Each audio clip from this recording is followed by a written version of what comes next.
We really enjoyed our stay at this resort in Hot Springs, Arkansas, so much so that I think we'll be going back again next time we're in that area. Definitely will be going back. It was a beautiful resort.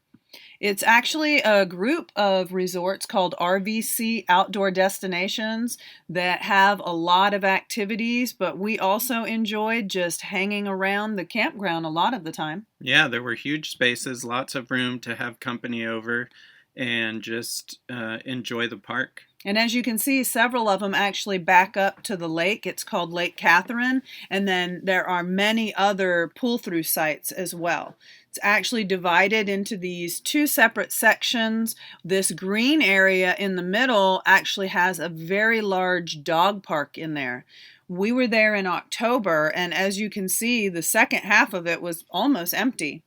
Yeah, it was really quiet, and there were a lot of transient people that would come in for a day or two and then leave, but we really never saw a lot of people in this back half. And there's also some little cabins you can rent in the far corner. Yeah, and up here in the woods, they're shaded, but they're little like park model type RVs or mobile homes that you can rent. So it was really nice because you could have family come and visit, and you could be in the RV and they could have their own space. And one of the really nice things is that the center of activity was around registration, where they had a large heated pool, they had a splash pad, and they had a playground for kids and adults. They also had right next to that a zip line system that you could use and zip line through some trees.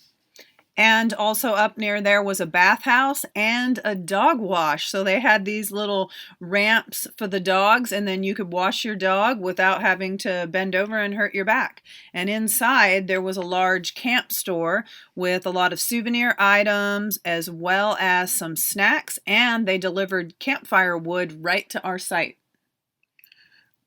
Right behind our site, there was a big pavilion that you could go and use for cooking and parties. And there's even a couple of sinks where you could wash up. And if you see behind the sinks, there's some yurts. And each one of the yurt sites actually had their own picnic table, grill, and campfires, just like each of the regular RV sites did. Right behind it was also a nice little system of nature trails, and I didn't get a picture of it, but there was a disc golf area as well.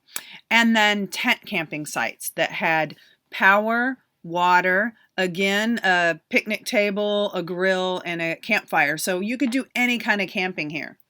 There are boats for rent and canoes as well as kayaks, right, that you can rent right there at the park and enjoy the water. You could also fish off the docks there.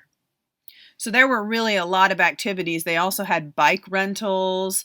Just pretty much anything you wanted to do there, you could really enjoy it. And then they had a beehive area with education about bees and how important they are to our environment.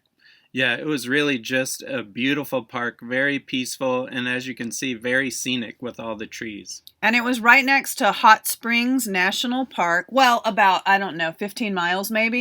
Yeah. But this was a really neat park. You could go on a free tour and see how the baths were run back in the 1800s. The water was actually so hot it had to be piped in and cooled down, so they weren't outdoor hot springs. And we took the risk of doing one of the actual bathing rituals that you would get prescribed by the doctors there. And it consisted of a bath in the mineral water, and that was about 20 minutes. And then you could do a sitz bath, which if you don't know what that is, you might want to Google it. And then you would get either in this type of sauna that you see here or one that covered everything. So all in all, like I said, we only spent a week here, and I say only, it was far too short. We really want to go back. We absolutely love this place and can't recommend it enough. Safe travels.